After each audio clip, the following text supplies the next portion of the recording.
વિચાર ક્રાંતિ દર્શનમાં આપનું સ્વાગત છે। જો લગ્ન વિશે તો આપણે ઘણું સાંભળ્યું છે બરાબર ને, પણ પંડિત શ્રીરામ શર્મા આચાર્યજી એને સાવ અલગ જ રીતે જુએ છે। એમના મતે આ કોઈ સામાજિક રિવાજ નથી, પણ એક રીતનો આધ્યાત્મિક કાયાકલ્પ છે। તો ચાલો આજે આ ઊંડા વિષયને જરા સરળ રીતે સમજીએ। આચાર્યજીનું આ એક જ વાક્ય છે ને, એ આખી વાતનો સાર કહી દે છે। લગ્ન એ કોઈ સામાજિક વિધિ નથી, પણ બે આત્માઓનું કેમિકલ ફ્યુઝન છે। વિચાર તો કરો, જેમ બે કેમિકલ મળીને કંઈક ત્રીજું જ નવું જ બનાવે ને, બસ એવું જ કંઈક બે અલગ અલગ વ્યક્તિઓ મળીને એક નવા જ અસ્તિત્વમાં ઢળી જાય। આપણી આખી ચર્ચાનો પાયો જ આ વિચાર પર છે। તો સવાલ એ થાય કે આ આધ્યાત્મિક રસાયણ એટલે શું? આનો મતલબ શું? સીધી વાત છે, આ એક એવી સફર છે જ્યાં બે લોકો એકબીજામાં ભળી જાય છે। ખાલી એક ઘરમાં સાથે રહેવું એટલું જ નહીં, પણ એકબીજામાં એવી રીતે ઓગળી જવું કે બંનેનું અસ્તિત્વ એક થઈ જાય। એટલે જ જો લગ્નને અહીં એક પ્રક્રિયા તરીકે જોવામાં આવ્યું છે। આ કોઈ ડીલ કે કોન્ટ્રાક્ટ નથી કે જેના પર સહી કરી દીધી અને પતી ગયું।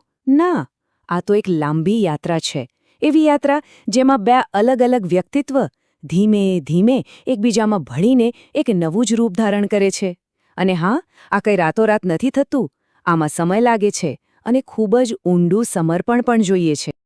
સારું, તો હવે આ સફરના મુંદીના સ્ટેપ પર જઈએ, જે છે એક પ્રાણ બનવું। પણ આ એકતા આવે ક્યાંથી? કેવી રીતે શક્ય બને? વેલ, આ પણ એક ખૂબ ઊંડી અને ધીરજ માંગી લે એવી વાત છે। અને અહીંયા એક વાત ખાસ સમજવા જેવી છે। આ કોઈ ઇન્સ્ટન્ટ નૂડલ્સ જેવી વાત નથી કે 2 મિનિટમાં તૈયાર થઈ જાય। ના, સાચી એકતા આવતા તો વર્ષોના વર્ષો નીકળી જાય છે। આચાર્યજી બહુ સ્પષ્ટ કહે છે કે બે દિલને એક થતા સમય લાગે છે। આ માટે સતત મહેનત કરવી પડે, ધીરજ રાખવી પડે અને એકબીજાને સમજવું પડે। અને આ સફરનું જે અંતિમ ધ્યેય છે ને, એ આ વાક્યમાં કેટલી સુંદર રીતે સમાઈ ગયું છે। એક પ્રાણ, બે શરીર। આ ખાલી કોઈ કવિતાની લાઈન નથી, આ તો લગ્ન જીવનની સૌથી ઊંચી અવસ્થા છે। એક એવી સ્થિતિ જ્યાં બે લોકો વચ્ચે કોઈ ફરક જ ન રહે। આ લેવલ પર ક્યારે પહોંચાય ખબર છે? જ્યારે આત્મીયતા એટલે કે એકબીજા સાથેનું જોડાણ એટલું બધું ઊંડું બની જાય કે હું અને તું વચ્ચેનો શારીરિક ભેદ પણ જાણે ઓગળી જાય। બસ આ જે અવસ્થા છે જ્યાં આત્માનો સંબંધ શરીરથી પણ ઉપર ઉઠી જાય છે।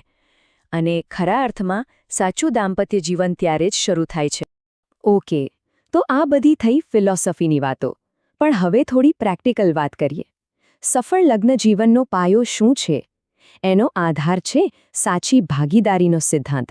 ચાલો એને સમજીએ। અહીં સૌથી મોટો અને સૌથી જરૂરી ફેરફાર છે ને, એ આપણી વિચારસરણીમાં લાવવાનો છે। જે માલિક ગુલામવાળી જૂની માનસિકતા છે ને, એને સંપૂર્ણપણે છોડી દેવી પડે। એની જગ્યાએ સહચર એટલે કે સાચા પાર્ટનર બનવાની ભાવના કેળવવી પડે। પતિ પત્ની કોઈના માલિક કે ગુલામ નથી, પણ જીવન સફરના સાથી છે, મિત્ર છે। લગ્નનો સાચો હેતુ જ એકબીજાની ખૂટતી કડી બનવાનો છે।